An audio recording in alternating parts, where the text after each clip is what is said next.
Tuhan, Shalom saudara yang terkasihi dalam nama Tuhan Yesus Kristus. Pada hari ini kita akan sama-sama mendengarkan kebenaran firman Tuhan. Tetapi sebelum daripada itu, mari terlebih dahulu kita bersatu di dalam doa. Kami bersyukur Tuhan untuk hari ini penyertaan kasih setia Tuhan yang sangat luar biasa dalam setiap hidup kami.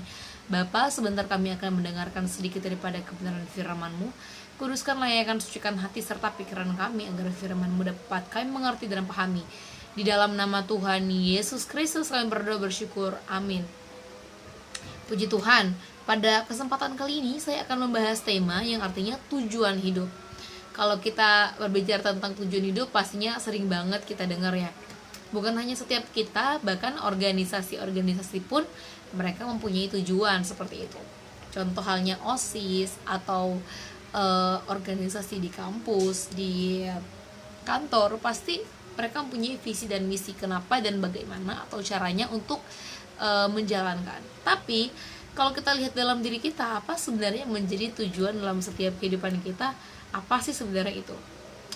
Kehidupan ini berawal pada Tuhan. Pada mulanya Allah menciptakan langit dan bumi. Kejadian 1 ayat 1.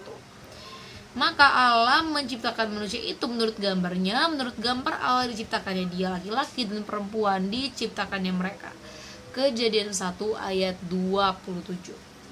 Segala sesuatu dijadikan oleh dia, dan tanpa dia tidak ada sesuatu pun yang telah terjadi dari segala yang telah dijadikannya. Dalam Yohanes 1 ayat 3. Kalau kita baca lagi Kolose 1 ayat 16.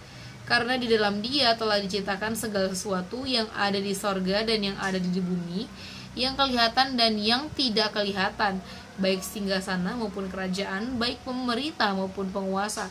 Segala sesuatu diciptakan oleh dia dan untuk dia.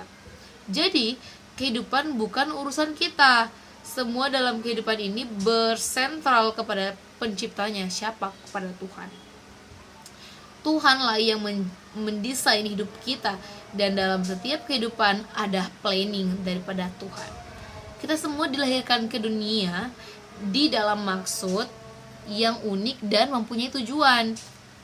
Nah, tujuan hidup umat manusia di planet bumi menjadi upaya penyelidikan untuk kita ini terus menjadi dampak yang baik bagi banyak orang. Berbagai peneliti, ilmuwan, sejarawan, bahkan filosofi dan sebagai pakar mencoba merumuskan bahwa tujuan arti nilai hidup manusia, dan hasilnya begitu ragam, malah membingungkan kita sebab segala usaha pencaharian tujuan hidup hanya bermotifkan kepada diri manusia sendiri. Kita lihat bahwa bahkan ilmuwan ini pun sudah mencari tahu bahwa kebanyakan tujuan orang hidup itu untuk dirinya dia sendiri aja. Nah, kita ada bukan karena kebetulan. Kelahiran kita semua ini bukan karena kecelakaan atau lain sebagainya. Atau mungkin ada yang bilang, aduh kayaknya gue ini telat suntik KB jadi lahir gitu. Enggak seperti itu. Nah, Tuhan yang berencana, Tuhan yang melakukan, Tuhan yang mengizinkan ibu kita ini mengandung. Maka kalau Tuhan mengizinkan, ada maksud dan tujuan Tuhan tertentu. Yesaya 44 ayat yang kedua. Beginilah firman Tuhan yang menjadikan engkau, yang membentuk engkau sejak dari kandungan. Mazmur 139 ayat 13.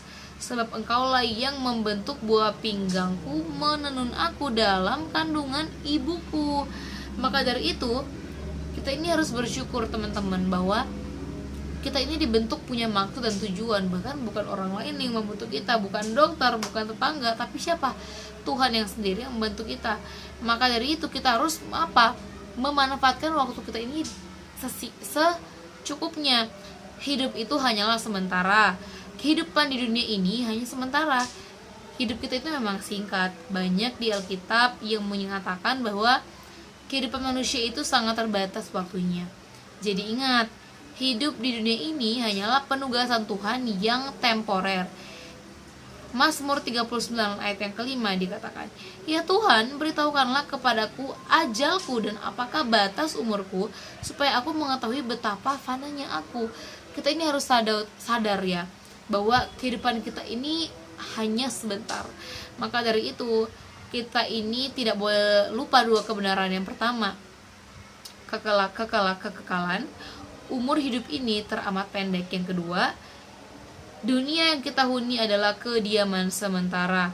Maka dari itu, firman Tuhan mengatakan bahwa ajarlah kami menghitung hari-hari kami sedemikian hingga kami beroleh hati yang bijaksana. Kalau kita berbicara tentang tujuan orang Kristen, yang pertama, kita dirancangkan untuk menyenangkan Tuhan. Itu yang pertama. Yang kedua, kita dibentuk untuk menjadi keluarga Allah. Kita diciptakan untuk menjadi seperti Kristus. Untuk apa? Menjadi seperti Kristus, untuk kita menaburkan kebenaran firman Tuhan. Yang keempat, kita diasah untuk melayani Tuhan. Dan yang kelima, kita dibuat untuk suatu misi. Tuhan pasti punya visi dan misi dalam setiap kehidupan kita, tergantung bagaimana kita untuk melanjutkannya. Maka dari itu kita harus menyadari bahwa ketika kita memiliki tujuan dalam kehidupan kita, yang pertama, semuanya harus tersantar kepada Tuhan. Biarlah semuanya yang mendengar firman Tuhan pada hari ini dapat mengerti dan memahami kalau tujuan kita yang pertama, yang utama di dunia ini adalah untuk menyenangkan hati Tuhan, dan semua yang kita lakukan hanyalah untuk Tuhan. Kolose 3 ayat yang ke-23. Puji Tuhan, kita berdoa. Kami bersyukur Bapa untuk firman-Mu, ajar kami untuk mengetahui apa yang sebenarnya menjadi tujuan dalam setiap kehidupan kami, karena Engkaulah pusat dari segala-galanya. Di dalam nama Tuhan Yesus Kristus kami berdoa bersyukur. Amin. Puji Tuhan, Tuhan Yesus memberkati kita semua. Shalom.